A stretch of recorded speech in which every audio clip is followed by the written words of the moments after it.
আসসালামু আলাইকুম, সবাই কেমন আছে? আলহামদুলিল্লাহ আমি ভালো আছি। আর এই দেখো স্পেশাল ডিমবাজি। আর ডিমবাজি নিয়েই সবাই ভাইরাল হয়েছে, আমিও হতে চাই।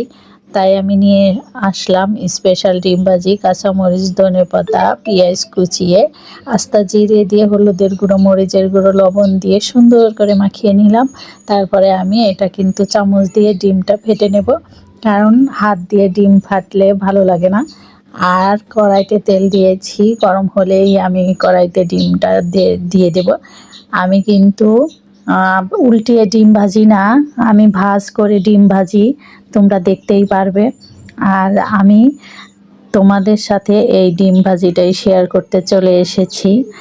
ডিম ভাজি হলো গরিবের চিকেন ফ্রাই। চিকেন না থাকলে ডিমই ভরসা, টেস্ট কম, অনুভবে জম্পেশ। ডিম ভাজি 5 মিনিটেই হয়, কিন্তু গন্ধে পাড়া কাঁপায়। নিজে খাও, কিন্তু গন্ধে প্রতিবেশীও ক্ষুধার্ত হয়। একটা ডিম ভাজি মানে আর একটা হলেই ভালো হতো। ডিম ভাজির সাথে কখনো সন্তুষ্ট আসে না। ডিম ভাজি হঠাৎই অতিথি এলে রেস্কিউড খাবার। চাল আছে, ডিম আছে, তাহলে টেনশন নাই। ডিম ভাজি বানাতে গিয়ে তেল ছিটকে পড়ে, দাগ ভালোবাসার চিহ্ন। আর রান্নার দাগ মানেই সিরিয়াস শেফ, মানে দারুণ রান্না। ডিম ভাজি গরম থাকতে সুস্বাদু, ঠান্ডা হলে দুর্দর্শনীয় বস্তু। ডিম ভাজি খাওয়ার চেয়ে তাকিয়ে থাকা বেশি হয়। ডিম ভাজির সাথে গরম ভাত থাকলে রাজকীয়, আর রুটি থাকলে আন্তর্জাতিক।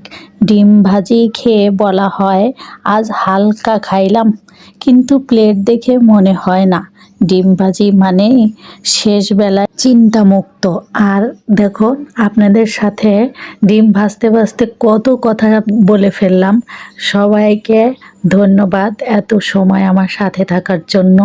এই দেখুন, শেষমেশ আমার ডিম ভাজি কিন্তু রেডি। দেখতে কেমন হয়েছে কমেন্টে জানাবেন। সবাইকে ধন্যবাদ, ভালো থাকবেন, আল্লাহ হাফেজ।